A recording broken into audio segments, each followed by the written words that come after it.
नमस्कार। कश्मीरी पंडित कल्चर में मैं उज्जवल हांडू आपका स्वागत करती हूँ।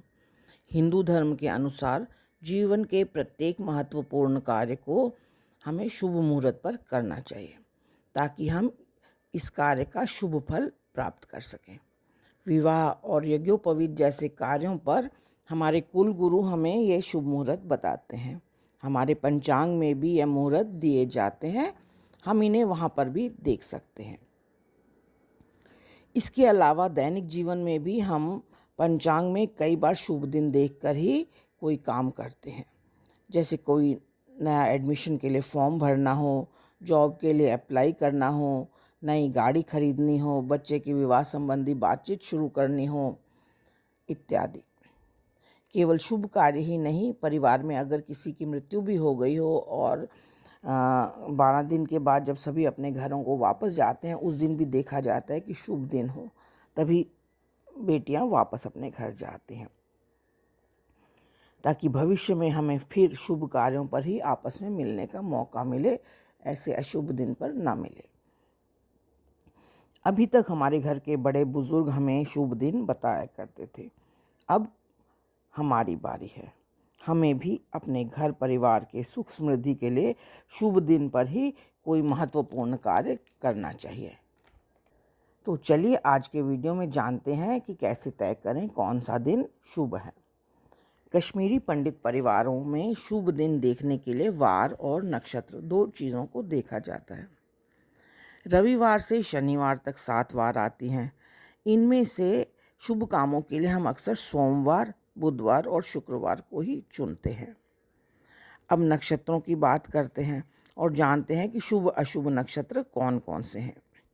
हमारे ऋषि मुनियों के अनुसार आकाश में 27 नक्षत्र कहे गए हैं, जो कि इस प्रकार हैं: अश्विनी, भरणी, कृतिका, रोहिणी, मृगशिरा, आर्द्रा, पुनर्वसु, पुष्य, अश्लेषा, मघा, पूर्व फाल्गुनी, उत्तर फाल्गुनी, हस्त, चित्रा, स्वाति, विशाखा, अनुराधा, ज्येष्ठा, मूल, पूर्व आषाढ़, उत्तर आषाढ़, श्रवण, धनिष्ठा, शतभिषा, पूर्व भाद्रपद, उत्तर भाद्रपद और रेवती।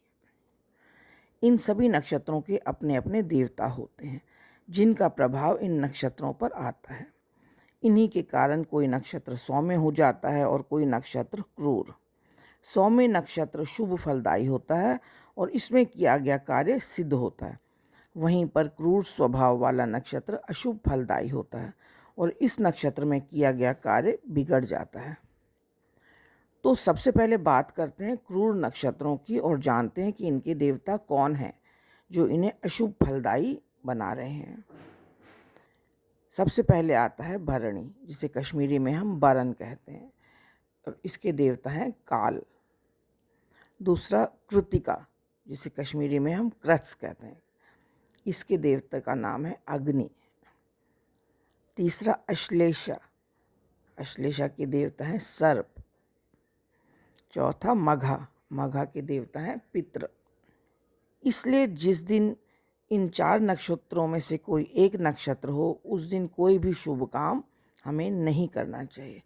तो ये क्रत्स, बरन, अश्लेषा और मघा ये अशुभ नक्षत्र हैं, इनमें शुभ काम नहीं करना है। अब देखते हैं कि शुभ नक्षत्र कौन कौन से हैं और इनके देवता कौन से हैं। पुनर्वसु, इसके देवता हैं अदिति, यानी देवताओं की माता। दूसरा है पुष्य, जिसे हम कश्मीरी में तेश भी कहते हैं, इसके देवता हैं बृहस्पति, जो कि देवताओं के गुरु माने जाते हैं। तीसरे नंबर पर आता है हस्त और इसके देवता हैं सूर्य। ये तीनों नक्षत्र पुनर्वस, पुष्य और हस्त बहुत ही अच्छे माने जाते हैं। हमें अपने सभी ज़रूरी काम इन दिनों पर करने चाहिए, इन नक्षत्रों पर करने चाहिए। इसके अलावा अश्विनी नक्षत्र, जिसके की देवता है अश्विनी कुमार। अश्विनी कुमार देवताओं के चिकित्सक यानी कि डॉक्टर्स माने जाते हैं। रोहिणी नक्षत्र, इसके देवता है ब्रह्मा।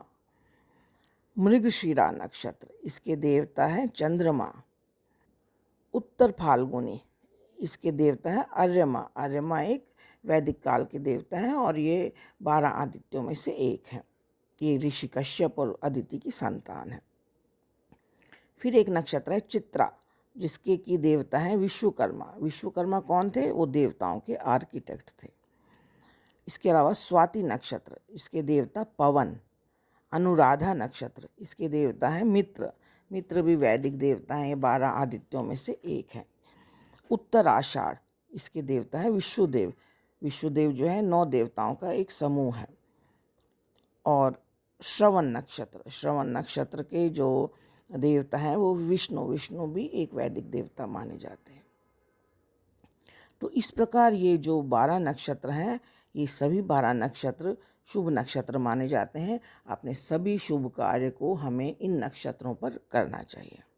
इसके अलावा घनिष्ठा, उत्तर भाद्रपद, रेवती, आर्द्रा, पूर्व फाल्गुनी, विशाखा, ज्येष्ठा, मूल, पूर्वाषाढ़, शतभिषा और पूर्व भाद्रपद, ये जो नक्षत्र हैं ये मध्यम माने जाते हैं और इनमें हमें साधारण कार्य ही करना चाहिए, कोई भी विशेष कार्य नहीं करना चाहिए। तो यह था मेरा आज का वीडियो। आशा करती हूँ आपको पसंद आया होगा। आप इसे लाइक, शेयर और कमेंट कीजिए और मेरे सभी वीडियोस को सबसे पहले देखने के लिए मेरे चैनल को सब्सक्राइब करें और बेल आइकन दबाना ना भूलें। एक नए वीडियो के साथ जल्द ही आपसे दोबारा मिलती हूँ। तब तक के लिए नमस्कार।